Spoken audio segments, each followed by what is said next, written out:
ایام معدودات، یہ کچھ دن ہیں۔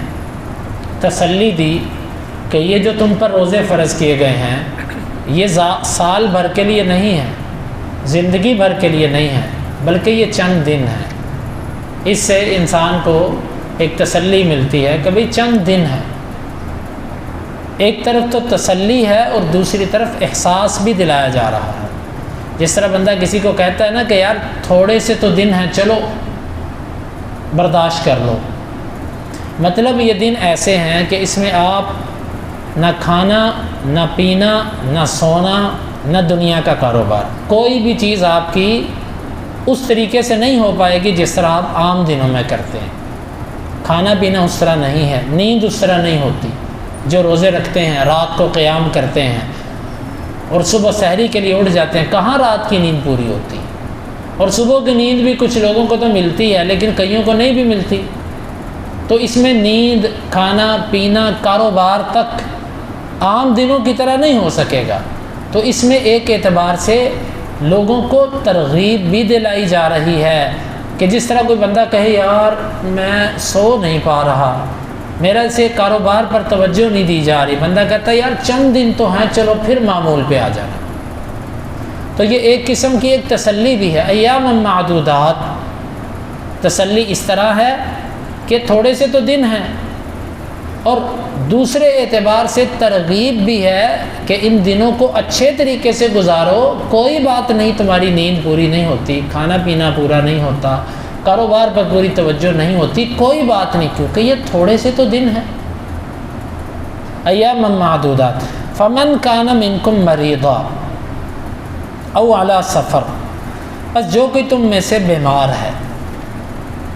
بیمار تین طرح کا ہوتا ہے۔ ایک بیمار وہ ہے کہ جس کو اس کی بیماری روزے میں مرض میں بڑھا دیتی ہے، روزہ رکھا اس سے اس کی بیماری بڑھ گئی، اس بندے کے لیے لازم ہے کہ یہ روزے ترک کر دے، یہ بندہ روزے نہ رکھے، جائز نہیں ہے اس کے لیے۔ اور ایک مریض وہ ہے کہ جس کو تکلیف ہے، دوائی چھوٹتی ہے جس کی وجہ سے اس کو تکلیف آتی ہے، دائمی گولی کھاتا ہے، دوائی کھاتا ہے، جب وہ روٹین خراب ہوتی ہے اس کو تکلیف آتی ہے۔ اگرچہ یہ پہلے جیسا نہیں ہے، پہلے کی بیماری بہت بڑھ جاتی ہے لیکن اس کی بیماری تو تقریباً قابو میں رہتی ہے، لیکن اس کو تکلیف رہتی ہے دوائی وغیرہ نہ کھانے کی وجہ سے۔ اس بندے کے لیے بھی یہ ہے کہ یہ روزے چھوڑ دے۔ اور تیسری قسم ہے کہ جو بیمار ایسا ہے کہ اس کے اوپر روزہ رکھنا اور نہ رکھنا کوئی اثر نہیں کرتا، یعنی روزہ رکھنے سے اس کی بیماری کو کوئی فرق نہیں پڑتا۔ اس بندے کے لیے بہتر تو یہ ہے کہ یہ روزہ رکھ لے کیونکہ زندگی کا پتہ نہیں۔ البتہ رخصت اس کو بھی ہے، بیمار کسی بھی طرح کا ہو، البتہ وہ بیماری ایسی ہو کہ جس کو بیماری کہا جاتا ہو۔ نزلہ، زکام اور اس طرح کی جو معمولی چیزیں ہوتی ہیں یہ بیماری میں شمار نہیں کی جاتی۔ ہو بیماری، کچھ بیماری کی صورتیں ایسے ہیں کہ لازم ہے کہ آپ روزے کو ترک کریں۔ آپ روزہ رکھیں گے تو آپ گناہ گار ہیں، کیونکہ لا تلقوا بیدیکم الی التہلکہ، اپنے آپ کو ہلاکت کی طرف مت لے کر جائیں۔ اور کچھ صورتیں ایسی ہیں کہ اس میں آپ کو اختیار ہے۔ تو بیماری، جو کوئی تم میں سے بیمار ہے، او علی سفر، یا سفر پر ہے۔ سفر کے بارے میں بھی بعض لوگ کہتے ہیں کہ جی آج کل تو بڑا آرام دہ سفر ہے، بڑا ٹھنڈا سفر ہوتا ہے، اے سی ہوتا ہے، بڑی سہولیات ہوتی ہیں، تو کیا فرق پڑتا ہے؟ دیکھیں، سفر چاہے تکلیف دہ ہو چاہے سہولت والا ہو، سفر سفر ہوتا ہے۔ اسلام نے کہا جب سفر پر ہو تو آپ کو رخصت ہے، لہذا جو بندہ سفر پر ہے اس کا سفر دشوار ہے کہ آسان ہے، اس سے کوئی غرض نہیں ہے اسلام کو، کیونکہ اصل اس کی علت سفر ہے، مشقت اس کی علت نہیں ہے۔ اگر اس کی علت مشقت ہوتی رخصت کی تو جب بھی انسان کو مشقت آتی پھر انسان روزہ چھوڑ دیتا، جبکہ ایسا جائز نہیں ہے۔ سفر میں آپ کو رخصت ہے کہ آپ روزہ ترک کر دیں۔ بعض لوگ ایسے ہوتے ہیں وہ روزہ رکھ لیتے ہیں، رکھنا جائز ہے، جس طرح کہ حدیث کے اندر آتا ہے، صحابہ اکرام کہتے ہیں کہ ہم سفر پر تھے، من الصائم و من المفطر، ہم میں سے کچھ روزے دار تھے اور کچھ روزہ افطار کر چکے تھے۔ روزہ رکھ بھی سکتے ہیں آپ، اس میں کوئی حرج والی بات نہیں ہے، لیکن آپ کے اوپر لازم نہیں ہے۔ ترک کر دیں تو بہتر ہے، نہیں بھی کرتے تو ٹھیک ہے۔ دو قسم کے لوگوں کو رخصت دی گئی، ایک بیمار اور ایک مسافر۔ فعدۃ من ایام اخر، پس انہوں نے دوسرے دنوں میں گنتی پوری کرنی۔ دوسرے دنوں میں گنتی پوری کرنے سے مراد یہ ہے کہ بیمار جیسے ہی تندرست ہوتا ہے وہ فوری بلا تاخیر کوشش کرے کہ اپنے روزوں کی قضائی دے، کیونکہ زندگی کا پتہ کوئی نہیں۔ ہاں اگر اس کی کوئی مجبوری ہے پھر وہ لیٹ بھی کر سکتا ہے، جس طرح کہ عائشہ رضی اللہ عنہ کے بارے میں آتا ہے کہ وہ کہتی ہیں کہ ہم اپنے رمضان کے چھوٹے ہوئے روزوں کی قضائی شعبان میں جا کر دیا کرتے تھے، 10 ماہ 11 ماہ بعد۔ اس کی وجہ کیا تھی؟ اس کی وجہ یہ تھی کہ عورت اپنے خامن کے تابع ہوتی ہے، عورت اپنے خامن سے پوچھ کے روزہ رکھے گی۔ اللہ کے نبی صلی اللہ علیہ وسلم کی خدمت میں سال بھر لگی رہتی تھی، جس کی وجہ سے فرصت نہیں ملتی تھی روزوں کے لیے، تو شعبان کے اندر آپ سب سے زیادہ نفلی روزے رکھتے تھے، تو وہ کہتی تھی پھر ہمیں بھی فرصت مل جاتی تھی۔ جائز ہے تاخیر کرنا، لیکن یہاں پر ایک عذر سمجھ آ رہا ہے کہ عورت ہے اور خامن کی خدمت کرنی ہے، ہر طرح کی خدمت ہوتی ہے، تو اس لیے البتہ کوشش یہ کرنی چاہیے کہ بیمار آدمی جیسے ہی تندرست ہو فوری اپنے روزوں کی قضائی دے، اس کو لیٹ نہ کرے، کیونکہ زندگی کا کوئی پتہ نہیں۔ البتہ جائز ہے، وہ لیٹ کر بھی سکتا ہے، لیکن بہتر یہ ہے کہ وہ فوری ادا کر دے۔ اور اسی طرح مسافر جیسے ہی اس کا سفر ختم ہوا وہ فوری طور پر اپنے روزوں کی قضائی دے۔ بیماری کی وجہ سے چھوٹا ہوا روزہ، سفر کی وجہ سے چھوٹا ہوا روزہ، اس کو بعد میں قضائی پر وہی اجر ملے گا جو رمضان میں رکھنے کا اجر تھا، کیونکہ یہ مجبور ہے، یہ معذور ہے، اس کی اجر میں کمی نہیں ہوئی۔ البتہ اگر کسی نے جان بوجھ کے روزہ چھوڑا پھر وہ رمضان کو نہیں پہنچ سکتا، چاہے وہ جتنے مرضی روزے رکھ لے۔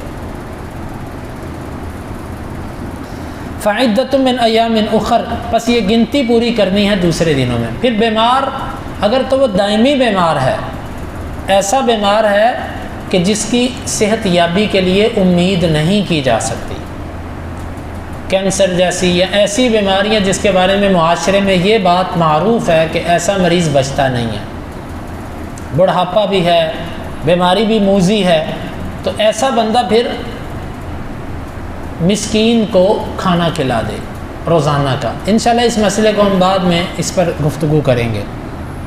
وَعَلَى الَّذِينَ يُطِيقُونَهُ فِدْيَةٌ طَعَامُ مِسْكِينٍ، اور ان لوگوں پر جو روزے کی طاقت بھی رکھتے ہوں ایک مسکین کو کھانا کھلانا۔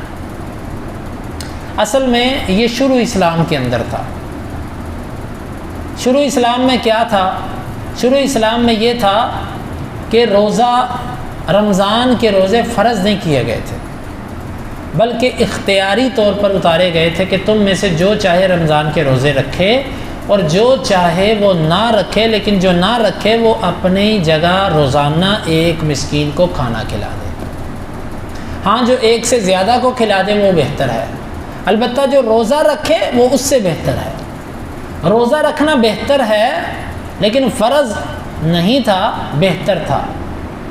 مسکین کو ایک کو کھانا کھلا دو، اگر ایک سے زیادہ کو کھلا دو تو وہ اس سے بہتر ہے، لیکن سب سے بہتر روزہ رکھنا۔ یہ شروع اسلام میں تھا، بعد میں اس کو ختم کر دیا گیا، بعد میں یہ فرض کر دیا گیا کہ فمن شہد منکم الشہر فلیصم، آج کے بعد جو بھی رمضان کے مہینے میں بندہ ہو اس کے اوپر لازم ہے کہ وہ روزے کو رکھے۔ نماز کے اندر ابو داود کی روایت ہے، نماز میں 3 تبدیلیاں ہوئیں اور 3 تبدیلیاں روزے کے اندر ہوئیں۔ پہلی تبدیلی نماز کے اندر یہ ہوئی کہ مسلمان 16 سے 17 ماہ تک بیت المقدس کی طرف منہ کر کے نماز پڑھتے رہے۔ تو پہلی تبدیلی یہ ہوئی، کہتے ہیں کہ اسلام کا سب سے پہلا حکم جو منسوخ ہوا ہے وہ بیت المقدس کی طرف منہ کر کے نماز پڑھنے کا حکم ہے، اس سے پہلے کوئی حکم منسوخ نہیں ہوا تھا۔ تو یہ حکم منسوخ ہوا کہ آج کے بعد تم بیت اللہ کی طرف منہ کر کے نماز پڑھو۔ دوسری تبدیلی یہ کی گئی کہ پہلے اذان سے پہلے اذان نہیں تھی، مختلف طریقوں سے لوگوں کو نماز کے لیے جمع کیا جاتا تھا۔ یہ کہا جاتا تھا الصلاۃ جامعۃ، نماز تمہیں اکٹھا کرنا چاہتی ہے، آوازیں دی جاتی ہیں، جس طریقے سے بھی بلایا جاتا تھا۔ اذان نہیں تھی شروع میں۔ پھر عبداللہ بن زید بن عبد ربی ہی نے خواب کے اندر دیکھا کہ لمبا خواب ہے، مختصر یہ کہ انہوں نے خواب میں اذان دیکھی اور یہی اذان عمر رضی اللہ عنہ نے دیکھی۔ عبداللہ بن زید نے آ کر اللہ کے نبی صلی اللہ علیہ وسلم کو بتایا، آپ نے فرمایا کہ یہ سچا خواب ہے۔ آپ نے فرمایا بلال کو سکھاؤ، بلال کی آواز اونچی ہے، وہ اذان کہے گا۔ بلال نے اذان کہنی شروع کر دی۔ ادھر سے عمر رضی اللہ عنہ نے اسی رات خواب دیکھا تھا، اور جب صبح اٹھے تو اذان ہو رہی ہے، جو خواب دیکھا وہ اذان ہو رہی ہے۔ حیرانگی کی حالت میں اللہ کے نبی صلی اللہ علیہ وسلم کے پاس ہے، اللہ کے رسول یہ تو میں نے خواب دیکھا ہے اور یہ اذان ہو رہی ہے۔ فرمایا ہاں۔ تو دوسری تبدیلی یہ، اور تیسری تبدیلی یہ ہوئی کہ شروع اسلام کے اندر یہ تھا کہ جب کوئی آتا تو وہ اپنے ساتھی سے آ کر پوچھتا کہ کتنی رکعتیں گزر چکی ہیں، وہ کہتا 2۔ وہ پہلے اپنی 2 رکعتیں پڑھتا، جتنی امام سے وہ پیچھے رہ گیا ہوتا اتنی پہلے ہی پڑھ لیتا، پھر امام کے ساتھ ملتا، صف میں کھڑا ہو جاتا اور اپنی پڑھتا۔ جب اتنی پڑھ چکا ہوتا جتنی امام نے پڑھی ہوتی تھی، پھر وہ امام کے ساتھ ملتا اور سلام اکٹھا پھیرتا۔ تو پھر یہ بھی منسوخ کر دیا گیا کہ بھی آج کے بعد جیسے تم آؤ، امام جس حالت میں ہو تم اسی حالت میں امام کے ساتھ ملو، جب امام سلام پھیر دے تو تم اٹھ کر اپنی جو رہ چکی ہے اس کو ادا کر لو۔ یہ 3 تبدیلیاں نماز کے اندر ہوں، قبلے کی، اذان کی اور فوت شدہ رکعات کی ادائیگی کے طریقے کے بارے میں۔ اور 3 تبدیلیاں رمضان کے اندر روزوں کے بارے میں کی گئی۔ شروع کے اندر روزے رمضان کے فرض نہیں تھے، بلکہ ہر مہینے میں 3 اور عاشورہ 10 محرم کا روزہ یہ فرض تھے۔ پھر دوسری تبدیلی یہ ہوئی کہ رمضان کے روزے اتارے گئے، لیکن رمضان کے روزے بھی بطور فرضیت نہیں اتارے گئے تھے، بطور اختیار تھے، جو کوئی چاہے روزہ رکھے، جو کوئی چاہے نہ رکھے۔ پھر اس کو بھی ختم کر دیا گیا، پھر لازم کر دیا گیا۔ 2 تبدیلیاں ہو گئیں، مہینے کے 3 روزوں کی جگہ رمضان آ گیا، اور رمضان میں اختیار تھا، اختیار کو ختم کر کے فرض کر دیا گیا۔ اور تیسری تبدیلی پھر یہ ہوئی کہ شروع اسلام کے اندر مغرب سے لے کر جب تک آپ سوتے نہیں، آپ کو کھانا پینا، بیوی کے پاس جانا سب جائز تھا۔ جیسے ہی آپ کی آنکھ لگ گئی روزہ شروع ہو گیا، پھر آپ رات کو نہ بیوی کے پاس جا سکیں گے، نہ کھا سکیں گے، نہ پی سکیں گے، پھر اگلے دن مغرب پر جا کر آپ کو افطار کرنا پڑے گا۔ وہ سرما رضی اللہ عنہ کا واقعہ پیش آیا، جو انصاری صحابی تھے، تھکے آئے کھیتی باڑی سے، گھر پہ پہنچے، بیوی سے پوچھا کچھ ہے؟ کہتی کچھ بھی۔ اللہ، کیسے روزے تھے، کیسے روزے تھے کہ گھر پہ کچھ بھی نہیں افطاری کے لیے؟ کہتی میں پڑوسیوں سے کچھ لے کر آتی۔ وہ لینے گئی، تھکے ہوئے تھے، نیند آ گئی، جب سو گئے تو روزہ شروع ہو گیا۔ صبح اٹھے، بیوی نے افسوس کیا کہ سو گیا، لیکن اب اٹھانے کا بھی فائدہ نہیں کیونکہ روزہ شروع ہو چکا۔ صبح اٹھے، اسی طرح روزے کی حالت میں کام پہ چلے گئے۔ دوپہر کا وقت ہوا، گرمی، بھوک، کئی چیزیں جمع ہو گئیں، اور پھر مدینے کی گرمی، واللہ اس کی گرمی آج بھی اتنی سہولیات کے اندر بھی اس کی گرمی گرمی ہے۔ تو بس بے ہوش ہو گئے، اللہ کے نبی صلی اللہ علیہ وسلم کے پاس آئے۔ پھر اللہ تعالیٰ نے یہ حکم بھی ختم کر دیا، فرمایا کہ نہیں، اب تم نے طلوع فجر سے لے کے غروب آفتاب تک روزہ رکھنا ہے۔ وَحِلَّ لَكُمْ لَيْلَةَ الصِّيَامِ الرَّفَثُ إِلَىٰ، یہ ساری آیتیں مبارکہ اتار دی گئی۔ تو یہ 3 تبدیلیاں رمضان میں ہوئیں، یعنی کہ روزوں کے بارے میں، اور 3 تبدیلیاں نماز کے بارے میں ہوئیں۔ تو یہاں پر اسی کی طرف اشارہ، وَعَلَى الَّذِينَ يُطِيقُونَهُ، وہ لوگ جو روزے کی طاقت بھی رکھتے ہوں، فِدْيَةٌ طَعَامُ مِسْكِين، ایک مسکین کو کھانا کھلانا ہے۔ یہ منسوخ ہو چکا ہے، لیکن عبداللہ بن عباس رضی اللہ عنہ فرمایا کرتے تھے کہ یہ بوڑھے آدمی کے بارے میں ابھی بھی واقع ہے، یعنی وہ اس میں تجشم، یتجشمون، یطیقون کا معنی کرتے ہیں یتجشمون، یعنی وہ تکلیف محسوس کرتے ہیں، یعنی وہ کہتے ہیں کہ وہ شخص جو بوڑھا ہو چکا ہے، ایک ہوتی ہے بیماری اور ایک ہوتا ہے بڑھاپا، بڑھاپا بھی بیماری ہوتی ہے، ایسا بڑھاپا کہ جس میں انسان سے بھوک پیاس برداشت نہیں ہو سکتی۔ بعض لوگ ہوتے ہیں اللہ کی طرف سے بوڑھے ہو جاتے ہیں، ان کو بیماری نہیں ہوتی، لیکن بڑھاپا ہی ایک ایسی بیماری ہے کہ جو بھوک پیاس برداشت نہیں ہوتی اس سے۔ تو ایسا بزرگ جس سے بھوک پیاس برداشت نہیں ہوتی، واقعتاً نہیں ہوتی، اس کے لیے بھی روزوں کی رخصت ہے، لیکن اس کے لیے رخصت عام لوگوں کی رخصت سے مختلف ہے۔ عام میں بیمار تو بعد میں قضائی دے گا، لیکن ایسا بوڑھا آدمی بڑھاپے کی وجہ سے اس کے جسم میں طاقت ختم ہو چکی ہے، یہ قضائی نہیں دے گا، بلکہ یہ روزانہ صبح و شام مسکین کو کھانا کھلائے گا، اس نے قضائی نہیں دینی۔ جس طرح کہ صحیح بخاری کے اندر آتا ہے، انس رضی اللہ عنہ جب بوڑھے ہو گئے تھے تو وہ روزانہ صبح و شام گوشت کے ساتھ روٹی کھلاتے تھے ایک مسکین کو اپنے روزوں کی جگہ پر۔ تو عبداللہ بن عباس رضی اللہ عنہ کہتے تھے یہ بوڑھوں کے حق میں آج بھی قائم ہے، اور اسی پر علماء نے قیاس کیا ہے حاملہ اور مرضعہ کو۔ حاملہ وہ عورت جو حمل کی حالت میں ہے، اور مرضعہ جو بچے کو دودھ پلا رہی ہے۔ یہ بھی اگر محسوس کریں کہ میں اگر روزہ رکھتی ہوں تو میرے بچے کو نقصان ہے، واقعتاً یہ بات ثابت ہو جائے کہ بچے کو نقصان ہے، یا دوسری صورت یہ ہوتی ہے کہ اس سے برداشت نہیں ہوتا، کیونکہ بچہ جب دودھ پیتا ہے تو ماں کو تکلیف، بھوک لگتی ہے اس سے۔ اگر اس سے یہ برداشت نہیں ہوتا تو اس کے لیے بھی اہل علم نے کہا ہے یہ رخصت ہے، لیکن اس کے بارے میں علماء کے اختلاف ہے، 3 اقوال ہیں۔ ایک قول یہ ہے کہ وہ فدیہ بھی دے، یعنی کسی کو 2 ٹائم کھانا بھی کھلائے اور بعد میں اس کی قضائی بھی دے۔ دوسرا قول یہ ہے کہ نہیں، وہ صرف اور صرف فدیہ دے گی، کھانا کھلائے گی، قضائی نہیں ہے۔